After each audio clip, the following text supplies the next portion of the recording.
What up? This is Robert Horry. Horry, three-pointer. Buries it. You might know me as Big Shot Bob. To Horry for three. Oh, unbelievable. This guy is off the charts. What's going on, Big Shot Bob? Robert Horry from downtown. All right. Episode 204 of the Big Shot Bob podcast. B-Dog Brandon Harper. My name's Rob Jenners. Fresh off a plane from God knows where and getting back on one to God knows where as seven-time NBA champion, Robert Horry. Where are you back from? Where are you going? I know this is the month of, like, travel hell for you. Back from Indy for the Big Ten tournament, which was a good game, Wisconsin versus Michigan. Then back on a plane to go to Vegas. Okay. Then home. Then Vegas. Then home. Then China. Then China. God bless. Yeah. So what's Vegas? Is it a tournament? Or just... it's just like a thing to kick off March Madness. So. Oh, okay. Yeah, well, it's just like a little fun. Yeah, that doesn't. It's not really work. Yeah. It's just fun. Yeah. Okay, well, that's good. So, yeah. That's good. So, I'll take that. But I'm not going to be drinking because I know I got a lot of moving to do this next couple of weeks. A lot. Well, yeah, because the minute that's the thing. Jet lag. I can't imagine what the jet lag is like to China.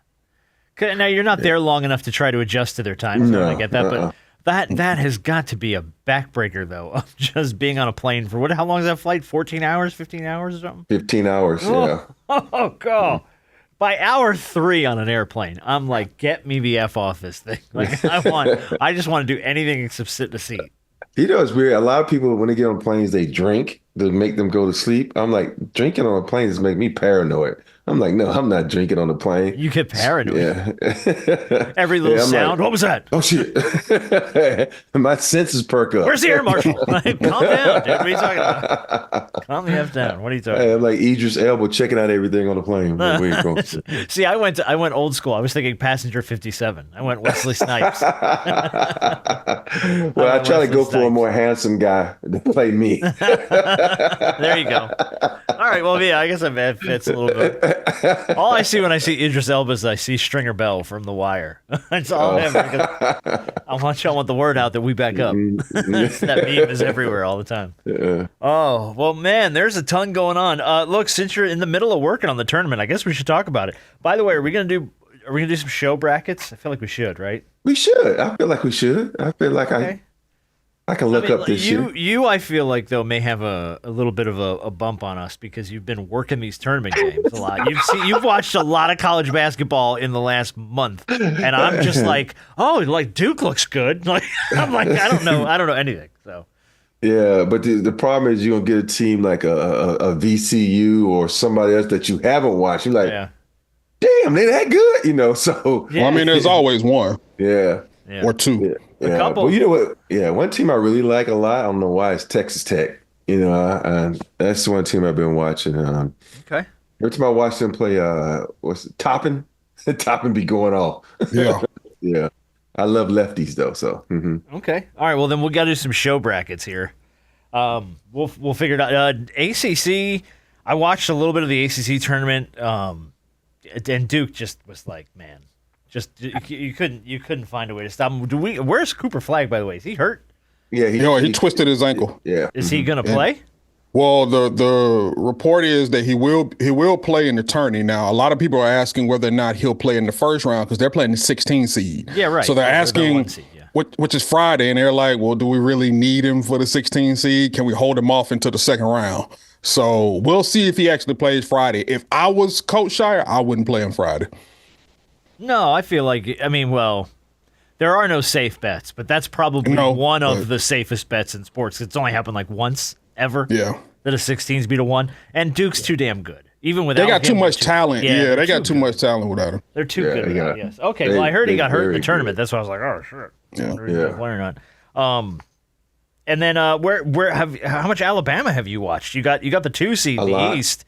Robert Morris is your first round game. Number 15, Robert Morris, who I know officially nothing about. I know nothing either. I don't even know what state it's in. Yeah. And any guesses? Robert Morris is probably in Florida. Okay. Harper, any guesses? I couldn't even guess. Okay. My first guess was North Carolina, and I don't know why I guessed that. Robert Morris is in Pennsylvania. Oh, we're all big losers. All a bunch of freaking Oh, losers. we should have known by the mascot. What's the mascot? The mascot. Colonials. Oh, the Colonials. Oh, yeah, that's true. I would have probably said Virginia if that was the case. Then. I'd have been like, Old Williamsburg. Yeah, all right. So it's Colonial Williamsburg where they used to dress up. We're all wrong. All right. Well, there you go. Pennsylvania team. You've watched a lot of Bama. How do you feel about them going into the dance here? The thing about Bama is they play fast, and which is why they get all the recruits. But when I watch them play these last couple of games, they've been really sketchy. So, I got them going up against Wisconsin in my bracket, and I'm gonna keep my fingers crossed because Wisconsin, I have to watch them. They're a very talented group, but They were good. Yeah. yeah, but they got this kid on there named Blackwell that's like a loose cannon. That mug will shoot you out of game or shoot you in the game. So You got to love guys like that in college basketball. All think they're Luka Doncic. We're pulling up from the half court for no reason. All right, well, we'll do some show brackets. I'll send you guys a link, and we'll do we'll pick our show bracket here. And if anybody else wants to get in on that, we're at Big Shot Bob Pod on X, on Facebook, on Instagram, on pretty much everything. And we'll kick you into the show bracket. My FAULs didn't make it this year. Final Four appearance a couple years ago. That was a nice little run. You ain't gonna see them no more. So, yeah. Well, where do you want to go? They always have that big that always helps them out. But yeah, they haven't really had it this year. Yeah. But, yeah. All right. Well, where do you want to start then? Besides the tournament, you want to go JD Bickerstaff? You want to go? I want to do JD. All right, let's do JD. Because I was I was explaining to some people how this worked. I didn't see the game that he was mad with Shea, but I went back and watched the little 9-minute YouTube highlight reel just to see some of it. All right. Just so I kind of could see some of it. Yeah. So what players and coaches complain about is if Shea Gilgeous goes to the line 10 times, that means he's got fouled on 5 shots, right? So what we say is you take Cunningham's. I didn't see the game, so I'm just going off what coaches are talking about. So you take Cade Cunningham. He was 5 for 18, I think, right? So you take 5 of those shots that he took. Now he's 5 for 13 because he gets fouled on 5 of those shots, the same shots that Shea gets called for. Now you with me? Now that's 10 free throws he gets, and they lose by 5 points. So those 10 free throws he get might make them win. Also, he's not 5 for 18 anymore. He's 5 for 13, which makes his percentage look better and makes his numbers go up. And I don't think people look at it that way because now you're only looking at his shooting percentage. He was 5 for 18, but the same fouls that Shea got is what coaches and players want because now my shooting percentage looks bad. Now Shea's shooting percentage looks good. He goes to the free throw line on those 5 shots that don't count towards your field goal percentage unless you make them. And people don't look at it that way. So now I got fouled on those 5 fouls. I'm going to the free throw line. And maybe I make all 10. Maybe I go 8. But think about that. If Cade Cunningham got those same calls that Shea got, they win that game probably. And that's what people don't look at. They say, oh, well, Shea's getting to the line. He's drawing his. Yeah, we don't care about that. We happy Shea can get those calls. We just want the same calls. Now I go to the hole. I do the same play that you just called on the other end. And I don't get that call. I don't give a damn what player it is. You got to keep it right. And that's what Bernie Bickerstaff was complaining about. And people don't look at it that way. It's like, well, Shea deserves it. No motherfucking player deserves it. I heard Big Perk talking about, every player he named was all players who had to earn it, and they still didn't get it. He knows one person he didn't mention was LeBron James. Because LeBron James don't get no freaking calls when you go to those same calls that a lot of guys get. LeBron, because the refs look at you as your stature, because you put Cade Cunningham up and you put Shea Gilgeous up. Who's the bigger guy? Cade Cunningham. So he's not going to get the calls that Shea gets because refs sometimes he's smaller dude, so he must have got hit. And so stop calling this because in the playoffs, he's not going to get these calls because the whole world's watching and they clearly going to see the discrepancy in calls on how certain players are treated. So that's where a lot of guys get mad at. I know it's a long rant, so I apologize. No, it's okay. No, I mean, I think that's a explanation that a lot of people want to hear. But I let's take LeBron out of this, like you said, because for as long as we can remember, LeBron hasn't. You can say he hasn't gotten the adequate amount of calls because of his size and the way that he plays. So officials think that, oh, bro, you can just absorb the contact. Even though I do think sometimes LeBron cries a little too much when it comes to calls, but that's neither here nor there. But what I'm saying is we see a lot of times that a lot of these superstars or guys on the emergence of being superstars get these calls because these are the superstar calls. So when you look at a guy like Shea, who's pretty much, most people have him in as the MVP, unfortunately, he's going to get some of them calls and he's going to get to the line. And I'm not saying that it's fair because some of these things I look at it like, I don't care if he is a star or superstar. Yo, that's not a foul. Like he barely sneezed on the man and you got him going to the line again. Yeah. But the league has officials have made it more than clear for a long time that certain guys are going to get the call. We've had athletes come out and say, refs say, hey, you're not getting that call. That person can get that call. You not getting that call. And they've been blatant about it. So it's unfair, but I'm not surprised at all. All right. Yeah, but I'm telling you, Kobe didn't get those. I sat there with him for 7 years. Yeah. He didn't get that call. Shaq didn't get that call. And we know Shaq didn't. And when they say, well, once you become a certain level, you get it. No, you don't. That's a lie. I only know 2 people who've gotten those calls. That's James Harden and Shea, because they're the best guys that, like, as soon as you touch them, going up and shooting shot. And if you look now, there's this guy that plays on Lakers that knows how to manipulate the refs too, AR, and get those calls. And because it's so weird, you watch something that Luka does. Now that I watch Luka more and with AR, Luka gets those calls every once in a while, but because he's so big and strong too, that he's sometimes getting, sometimes done. And he doesn't get a lot of calls because just like LeBron, he complains a lot. And I will give it up to OKC. They're very, very smart in the sense that, you know what? We ain't going to say shit. We ain't going to complain about no calls because we know we get a lot of bullshit that we shouldn't get. And I don't think that people understand. It has nothing to do against Shea. And that's what people are saying, oh, you're just mad at Shea. No, we're not mad at Shea. We mad at you don't treat everybody the same. And those everybody doesn't beat the difference. That's a damn lie. We all earned our right to get to the NBA. We all were superstars at one point in our life. Just because we on that stage, think about this. If he's not getting no calls, is he the superstar now? Is he getting the same calls as everybody else? Will he be the superstar? And that's what people are mad about across the league. And people that's what they have to look at. And it had nothing to do with the fucking calls again. Just call me the same way. Because is Cade Cunningham a superstar? No. Not yet. Is he on his way to be a superstar? Could be. I would think so. If he got those calls, now he go from averaging 23 points to 33 points a game. Now he's a superstar, right? Bam.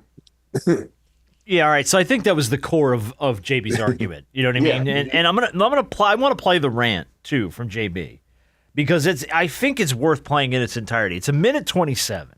Mm-hmm. But toward the end, you can really hear him. He starts slamming on the table like dude was fired up. So let me play this before I kind of give my perspective on it. I'm disgusted by the way that game was officiated.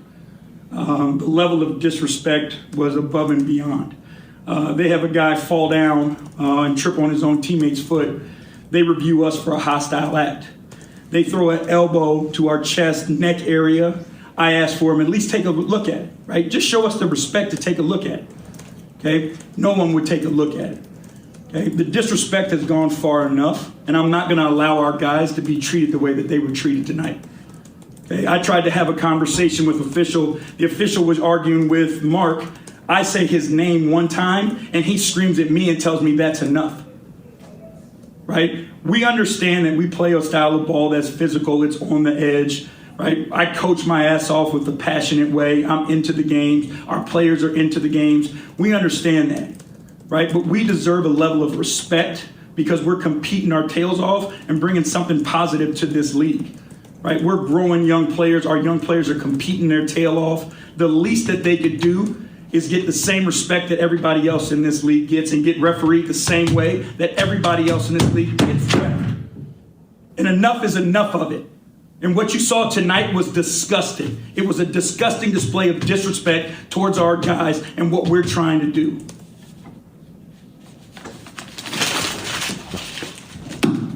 What's up, motherfuckers? Yeah, he has a lot of what I think are very valid points in there. Mm-hmm. And he's not the first coach that we've had at a post-game press conference podium say the same shit this year. So if this is a chronic issue and it's got guys like, and now to his credit, even though Shaq didn't know who was coaching the team, he's coaching a hell of a job this year with the Pistons. We've talked about this. And we're going to talk about Shaquille a little bit later. But he's coached his ass off. We can do that now if you want. But I think he's done a hell of a good job. And he's a fiery guy. You could see it in him on the sidelines. And to feel like you're not even getting a level of respect from officials that maybe other coaches are getting, that's got to be infuriating. Outside of the way the game's called, if you can't catch an official's respect, at least for like, hey, I need to have a conversation with you, and they're not allowing that to happen, that's problematic. And I mean, I always think back to Mark Jackson, who showed up that day at the press conference with the telestrator and sat there and started showing plays on the iPad. Like, look at this. Ready? Here you go. I'm going to show you this.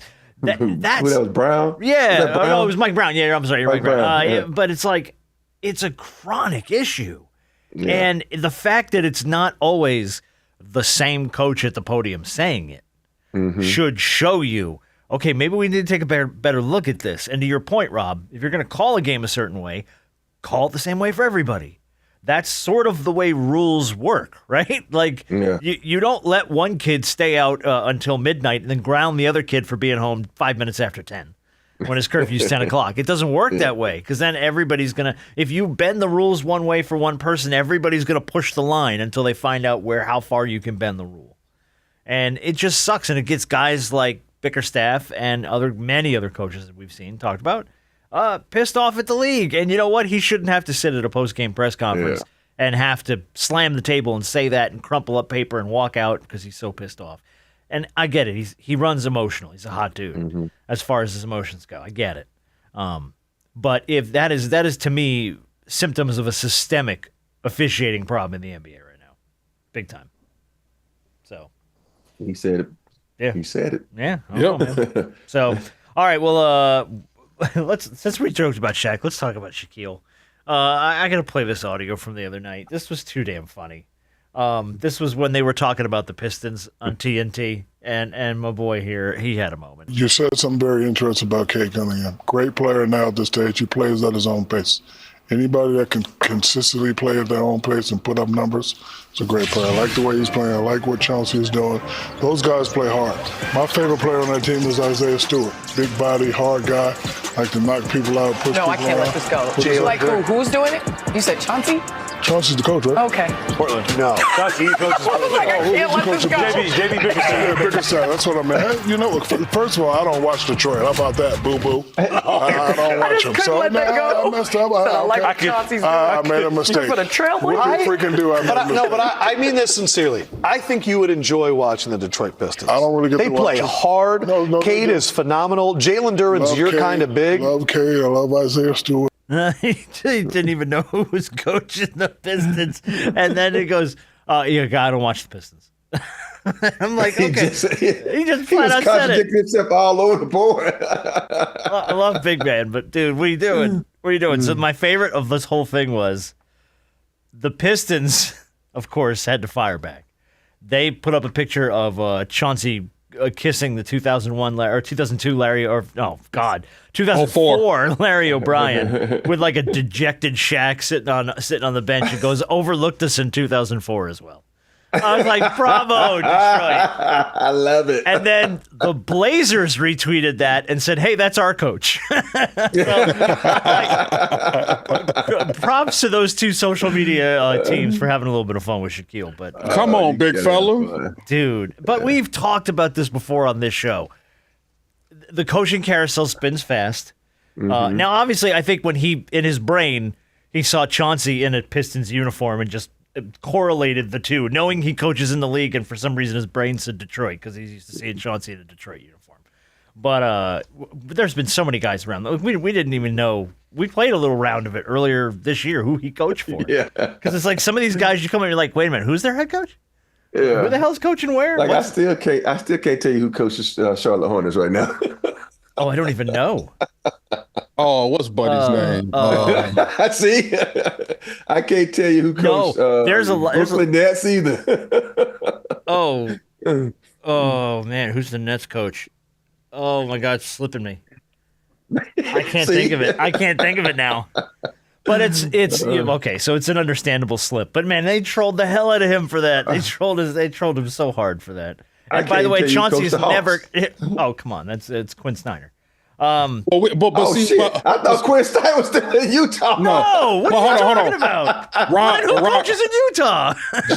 Jenners, that ain't fair because on behalf of both of us, we were in Atlanta, so I can see Ori's problem.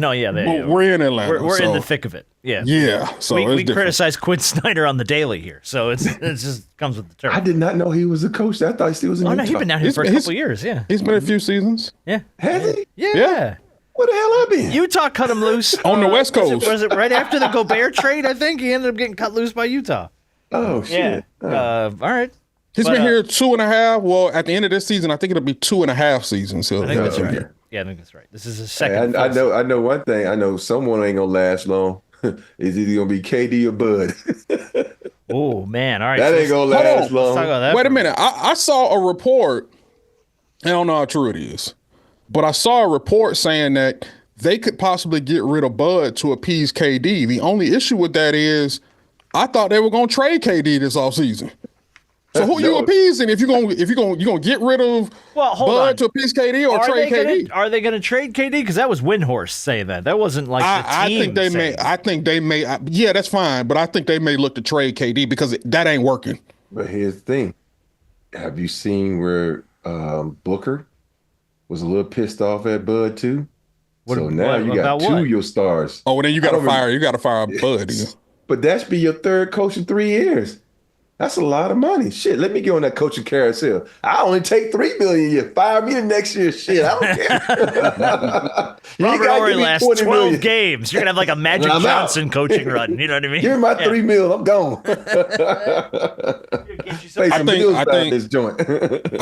I think Phoenix tried to do a little something, hoping that it was gonna work out. It just hadn't worked out. They lack depth. Their main guys have a hard time staying healthy. I think Bradley Beal just went out again, a few games ago, I believe. I don't know, bro. It ain't worked. It's not worked in Phoenix anywhere near what they thought it would. So that's done. I mean, is it though? It seems like it's as much as I've heard about Durant, trading Durant, they're trading Durant. I haven't heard one word about to where or who. They need to end it because they're not getting anywhere. They don't have any depth. They got rid of their depth when they put those three together. And if you're Phoenix, you got to get some more. You have to get some more assets. And the only one that you can trade, because you can't trade Bradley because he has no trade, and Booker is the franchise player. So the only option you have to get any, a boatload of pieces back is to trade KD. This ain't working. Well, that's evident. I mean, the fact that we're having the conversation of who do you trade and who do you fire, obviously it's not working. Let's look, man, we mentioned this last week. After being declared the NBA champions about 2 weeks ago, the Lakers have now slid back to the 5 seed. So and by the way, at the 5 seed with the Warriors at 38-28, the Wolves at 40-29, the Clippers at 38-30, right on their heels. So you could blink again. And now the reports are LeBron's going to miss another week with the grind. So you could blink again and end up in the play-in if you're not careful. So, yeah. Like, how do you what's not working right now? Is it just the fact that LeBron's not in the lineup? Because that can't be the only thing. Oh, that's the only thing. Is LeBron the only thing? Rudy. That's the only thing. I think that's 20 points a game that they're missing. And so LeBron, he causes so much havoc, causes so much attention that it makes it easier for a lot of other people. You're going to have to really, today they're in the 4th seed, and then they play Denver tomorrow, who's been resting up. And so now you got to see where Denver falls. And it's so weird because you forget this couple of weeks, the Rockets were like down at 7 seed. Now they number 2 seed. It's just that crazy. Up. Yeah. Yeah. 2 through 7 is like, every day you can blink and then someone's in move position. So, and the Clippers are, they're trying to, go to Cancun or something. They slipping the other way. But I think it has a lot to do with LeBron, Rui. They don't have their whole team because those guys, you think about it, the Lakers don't have a center. And LeBron, after Jackson Hayes, is the next best center because when they picked up Lynn, I'm like, what the hell are y'all doing? Y'all been better off giving me that fucking contract. Yeah, he hadn't seen the floor yet, have he? Like, shit, no. I'm like, no. So it's just weird. But LeBron makes that much of a difference for them. Well, I mean, AR's had some good nights. Connect had a good night the other night. So you've got guys in there trying to fill that void, but I guess it's just not adding up. I'm laughing because of Connect. Like, dude, you don't know how to hold on to the rim? Oh, yeah. Yeah. Out. It's I don't know, man. It's just, look, it's just, on the flip side of this, though, you've got the Nuggets, the Grizzlies, and the Rockets all pretty much with the exact same record at the 2 seed. Only a couple games ahead. So it's not like you've fallen back to a point where you're like, oh shit, now we're like 5-6 games back and we're trying to fight to stay out of the play-in or anything. No. I mean, you're a 2, 3, 4 game swing away from being right back in the 2, 3, 4 spot. So it is what it is. But I think it was just funny that 2 weeks ago it was like, oh, everybody, Chad, Lakers are contenders. Lakers are contenders at the 2 seed, contenders, and at the 5 seed, and they're like, so about the Lakers. They acting like a major piece of the puzzle ain't missing. Right. I mean, look, y'all. Nobody wants to see this Laker team fully healthy. Nobody wants to see this Laker team fully healthy. And I'm not saying that as if the Lakers are just gonna beat everybody. But the Lakers are gonna give anybody a hard time. And they're gonna give them some long nights. Pause. Yeah. What's up, motherfuckers? Yeah. What's up, motherfuckers? Yeah. But they're gonna give them a tough time in a 4-game series. Yeah. I mean, I don't know. We'll see. There's a lot to shake out. We got what? Less than a month? Less than a month. How many games left? 10? 12? Something shit like that? Something like that. Not a lot. But yeah, it's going to come down to it. Listen, let's give the Magic a little credit. They ended the Cavaliers' 16-game winning streak the other night. And the Cavs, we talked about that. They'd won 14 in the last show. They rolled off 16 in a row. Here was the one that made me laugh. If you add up their 2 streaks this year, their 15-game to start the season and the 16-game streak the other night, 31 wins, is better than those 2 streaks are better than 7 teams' totals in the East so far this season. That's crazy. Just on those 2 streaks, they won more games in that run than 7 teams in the East have won in their entirety so far this year. And let's talk about the two teams who are running the streaks right now. It's the Warriors and the Timberwolves are both on 7-game runs. So, and I didn't look at the scores last night, so this was yesterday I wrote this. Rockets too are up there, but the Warriors, man, it seems like this Jimmy Butler infusion's actually done wonders for them. Yeah, no, you were the one that said it. You said he was the right fit there. I'll give you credit. I'm giving you credit. But it has been. They've just looked like a different team. They've played. Yeah. It seems like they're playing faster, and I don't know if that's just the illusion of Jimmy's just running a lot, but I don't know, man. The whole pace of that team seems to be completely stepped up. I think when you add new energy to a team that's won championships, been there, done that, and I'm talking about Jimmy. Think about it. Jimmy's been there, hasn't gotten over the hump, and now you infuse his energy to all these old heads. It kind of gives him a little life, and he kind of, and he has you talk about the culture, the Miami culture, and he was one of those guys that helped, solidify that down in Miami. So now he brings that over to the Golden State Warriors. So they're like, okay, and you get these young guys to buy in because you get tired of hearing Draymond's voice. We don't hear your voice anymore. And Steph, Steph don't really talk that much. I was gonna say Steph doesn't seem like he's very vocal. Yeah. Now you got Butler that comes in like, okay, now you rev the engine up a little more. So I think he was a great infusion for this team to give him a little push. Yeah. I mean they're the way they're playing, they got a legit shot. I think they can make some noise here if they keep this intensity up. And they keep finding ways to win games. But I think you're right. I think with Jimmy and Steph and Draymond all on the same floor, I mean, you got a chance. You got a puncher's chance if you're the Warriors, man. Because you think about it, let's say they finish, whatever it is, and they have to play Golden State Warriors, have to play a young Houston Rockets team. Mm-hmm.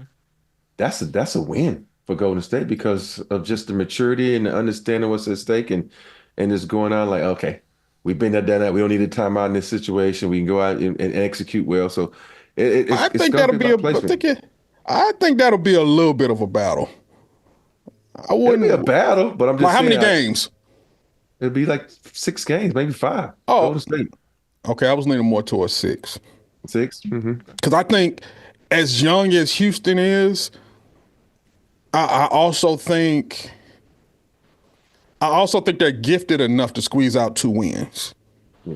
Like, and I understand that the Warriors like to run as well, but that Rockets team being young everywhere is just sometimes they'll just outrun you. Now they'll shoot themselves in the foot at some point in time because they're young and they're going to make those mistakes as young teams do. It comes with it. Yeah, they are going to. Yeah, I think they're going to give Golden State some props. I'm just saying anybody like Houston. To me, Houston Rockets and the Memphis Grizzlies are 2 teams that are so young and do some foolish shit that if you look at all the teams, they might have to play a veteran teams. The only team they would be young that might have to play is the Timberwolves. And still, though, they got playoff experience. A lot of it. So, speaking of the Timberwolves, that's the other 7-game streak right now. Is the Timberwolves? Mm-hmm. They were all over the place early in the year, and they've just seemed to put it together the last few weeks. They've just been. I mean, Ant-Man's been Ant-Man, but Julius Randle. When Randle's back, they're on when he's on the floor. They've seemed to really have put it together the last few weeks. Yeah, I think a lot has to do with Julius Randle coming back because when I watched them play the Denver Nuggets, Julius was just straight. He was all over. He was beating Jokic's own game. Julius is left-handed. He used that right arm as a battering ram. He was hitting him. He was just beating up Jokic with that arm. And so that's like, Jokic, damn, you got to let taste your own medicine, huh? Yeah. So I think that has a lot to do when you got an enforcer. Think about it now, even though Ant-Man is not, quote-unquote, an enforcer, he's a bruising force out there on the court. Plays very physical. Yeah. And now you got Julius. Now you got 2 guys out there, even though, Nas and Gobert, you would think they would be that way, but they're really not being the bigs is those 2 guys that beat the fuck out of you. Right. Well, it's fun to see these teams get their proverbial shit together late in the season and when it matters most. And I don't know, man, it's gonna be fun. I think playoffs are gonna be a lot of fun. Because I feel like you got some teams that maybe ran up a record that, like you said with Houston, that were young, that got their shots in, and then they're going to have to take on some teams that are started hitting their stride that have been there and done that. So it's going to be fun. It's going to be a fun playoff run. Well, I saw this. I wanted to mention this too before we get to Big Shot and we play rapid fire. The Mavericks, and I only bring this up because it may actually made my head spin when you look at this. How ravaged with injury the Mavericks are. Kyrie out. Prosper recently suffered a season-ending injury.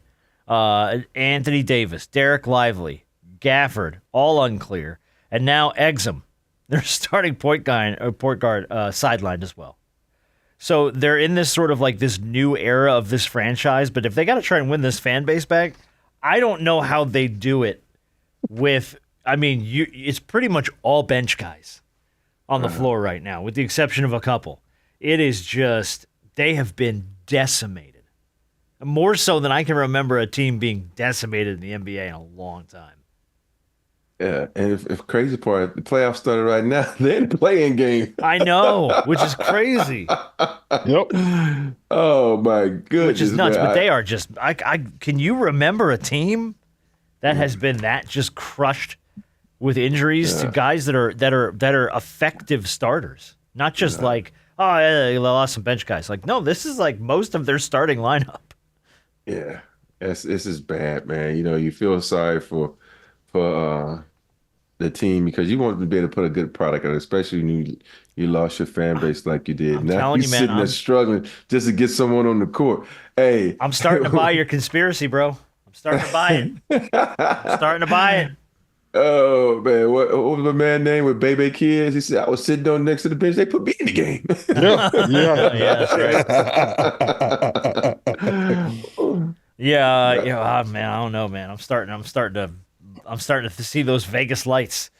for this team, man. I'm starting to buy the conspiracy because it's like every time you get somebody on from the Mavericks ownership group, they're like, "Oh no, I think we're set up really well for the future." And it's like, oh, like, buddy, are you paying attention? That's all right. They're gonna fall right out of the playoff picture. Don't even worry, because they're gonna continue to tumble. So how do you, if you're the Mavericks though, how do you top it off? Oh, you build yourself a little hype video with some of the worst AI I have ever seen in my life.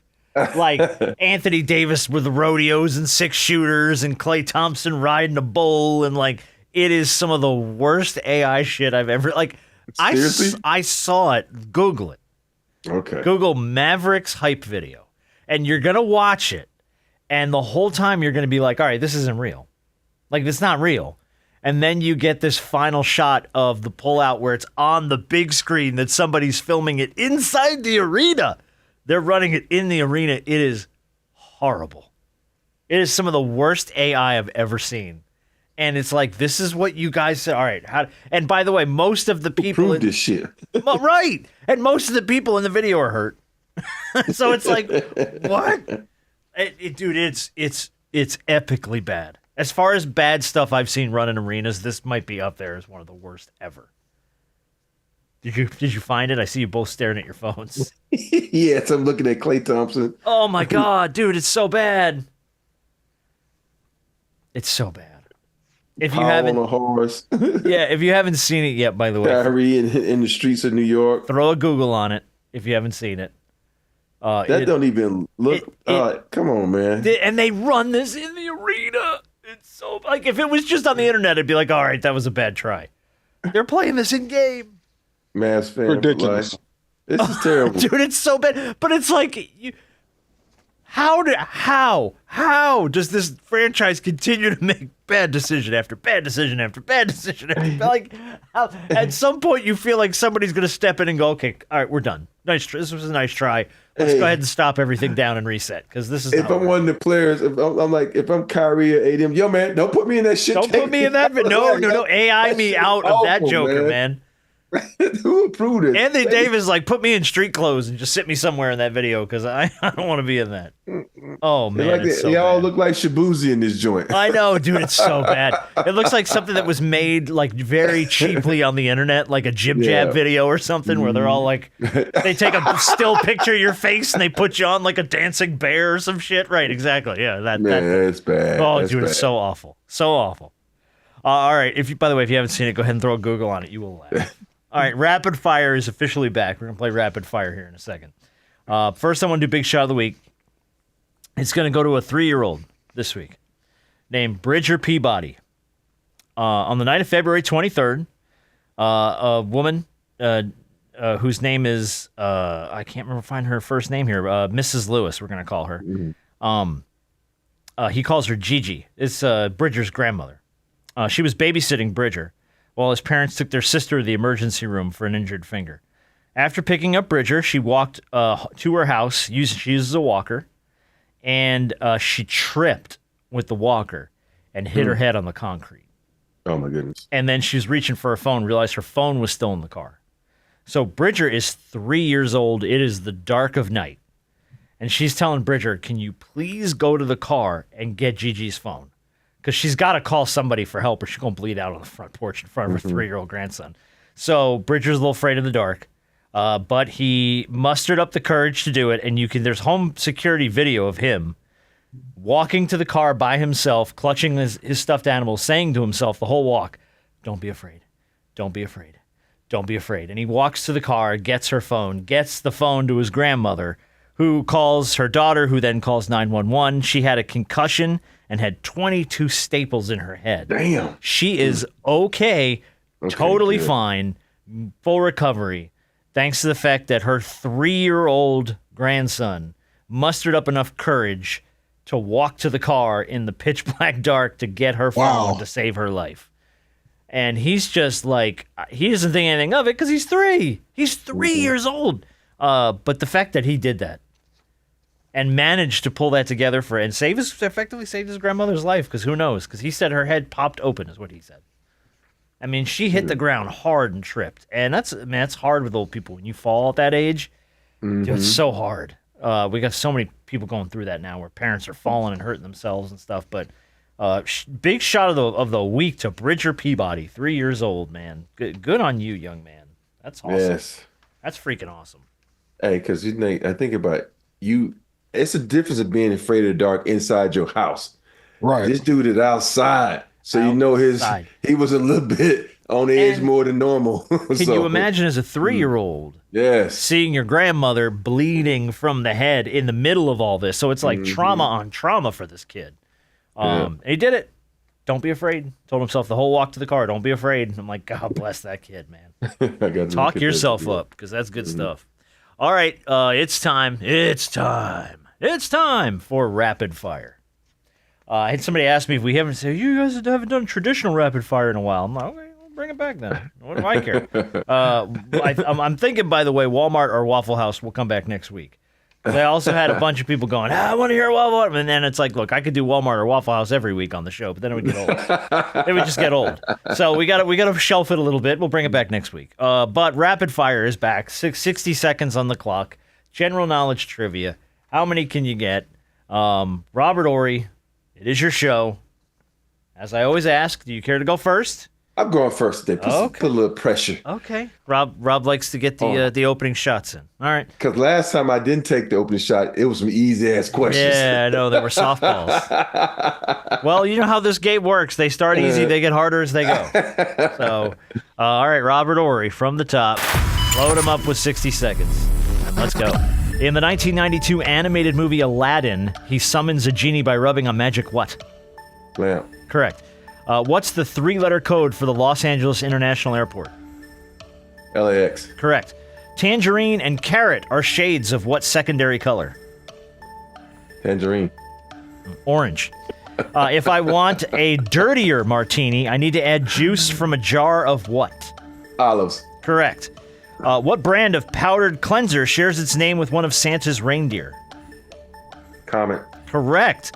All 4 interior angles of a square must total how many degrees? 90. 360. According to the song On Top of Spaghetti All Covered with Cheese, what did I lose when somebody sneezed? Meatball. Correct. What bird is also a verb that means to repeat? He did good. I think he had like 6 or 7. Yeah. Parrot was what I was looking for there. A bird that's also a verb that you have to repeat. Let's see. You got 1, 2, 3, 4. Good. I'm so mad about 5. You got 5. I got 5. You got 5. That's pretty good. But yeah, you missed orange. Can I get a point 4? On what? On the fact that you got 25% of a square's angle? 90 degrees. Yeah. 90 degrees, they all have to add up to 360. Yeah, they all have to add up to 360. I didn't hear the add part. I was told there'd be no math on the show. All right, Harp. 60 seconds. You got to beat 5. Let's go. What Mexican party decoration do kids hit with a stick in hope of releasing the candy inside? Piñata. Correct. What massive river spans more than 4,000 miles of South America? Amazon. Correct. Named for indigenous American tribes, what type of military aircraft are Apaches, Chinooks, and Comanches? I don't know. Helicopters. They're helicopters. Rob got it. What pop star began re-recording several of her hit albums in 2020 after a dispute with a celebrity manager? I can't remember. Taylor Swift. The Sicilian Defense and the Queen's Gambit are 2 popular opening moves in what classic board game? Chess? Correct. What U.S. state's panhandle borders the Gulf of America? Oh, man. It's Florida. I said the Gulf of America. Florida. Yeah. All right, so let's see. You got. I don't listen to Taylor Swift. Pinata. You got. I don't Amazon, either, but I knew that. And you got chess. Yeah, even if I gave you Florida, that would only have been 4. That was have either of you guys seen Queen's Gambit? I have not. No, I've heard it's great. It's good. I didn't know to watch it. I didn't know the helicopter one. Yeah. You did? Apaches, Chinooks, and Comanches are all helicopters. Yeah. Apache helicopter. I've never. You ever heard of Apache helicopters? I guess. Okay. Yeah, and Comanche helicopters. Yeah. Sorry. That's I don't own one. I don't either. I don't. Yeah. I used to play enough video games to know the Apache coming in. That's right. Yeah, Rob plays Call of Duty. He ain't got money. That's all that is. Nah, he got money. He just don't own a helicopter. No, he don't have helicopter money. He ain't got helicopter money. No. Hey, Look, I know you well enough. Rob, don't let Rob count your pockets. No. Look, man, if you got helicopter money, you and I need to have a conversation because I'm just saying. All right. If you do, I just want to ride in a helicopter. Dude, I'm scared of helicopters. Really? Yeah, I've been scared of helicopters for a long time. Like, I don't do private planes. I don't do helicopters. I've been up in one a couple times, and I'll tell you what, I'm not a fan. Yeah. I'm not a fan. I'm not. It's so funny. The last time I was on a private plane was with Shaq, and that was back in 2002, maybe? One? Had to be probably one of those days, It's right? a long time ago, and I was on that motherfucker white knuckling like crazy. Rob okay? No, he's having a panic attack. He's all right. That's a lot of weight on that plane. It wasn't this Shaq and it wasn't this Rob, okay? It was it's about 300 pounds light. Today's Rob and Shaq fly commercial. Exactly. We need more engines on this. Oh boy. All right, let's go for round two. Harp, you get to go first. Oh gee. Let's load them up. 60 seconds. Here we go. Hopefully, you don't need a memo to know that memo is short for what word? Memorandum? Correct. Usain Bolt competed in track for what country? Jamaica. Correct.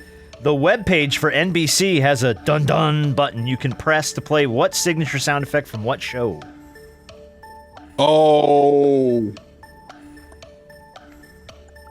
Pass. Law and Order. Law and Order. I knew it. I knew it. What Star Wars character is voiced by James Earl Jones? Oh, Darth Vader. Correct. What G word is the term for altering boundaries of an electoral district to favor one political party? Grand gesturing? Oh, close. Gerrymandering. Oh, gerrymandering. Big Red Bubblegum spent 35 years as the #1 selling gum featuring what spicy flavor? Red Hot? No, cinnamon. Oh, that's right, cinnamon. Hey, I ain't had a Big Red in so long. I know. It's been a minute. All right. Cinnamon. Well, because once you chew it once, the flavor gone. It was. That's my favorite meme on the internet right now. Is how long does it last? There's just a picture of fruit stripe gum. It's like that long. Hold on, it was Jerry. What was the gerrymandering? Gerrymandering. Is when you mess That's what it is. mess with boundaries. I've heard of that before. Yeah. So let's see. You got memorandum. I would have said jerry rig. You got Jamaica.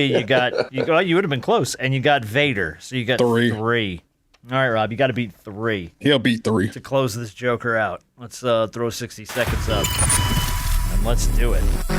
Rob, if I get 40 winks, it doesn't mean I'm flirting with you. It means I'm taking a short what?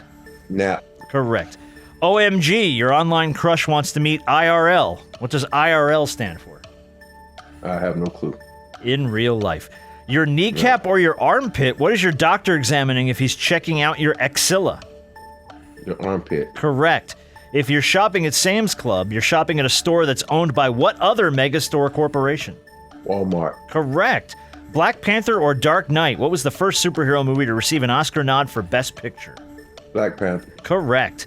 The Mirage, Outlander, and Eclipse are all models of what car brand? Chevy. Mitsubishi. What is the past tense of think? Oh. Correct. In an attempt to focus on its virtual reality platform, Facebook's parent company renamed itself what? Meta. Harp got it. Let me see here. I think you crushed this, though. So you got he got 5. You got armpit, you got Walmart, you got Black Panther. Yeah, you got 5. He got 5. That's a big win for Rob. He got that win. That's a big win. He's back on a win streak now after being on that losing streak for a minute. Yeah, that was a long losing streak too. he was on the Suns for a minute, but now he's back on the Spurs. Thank God for towels.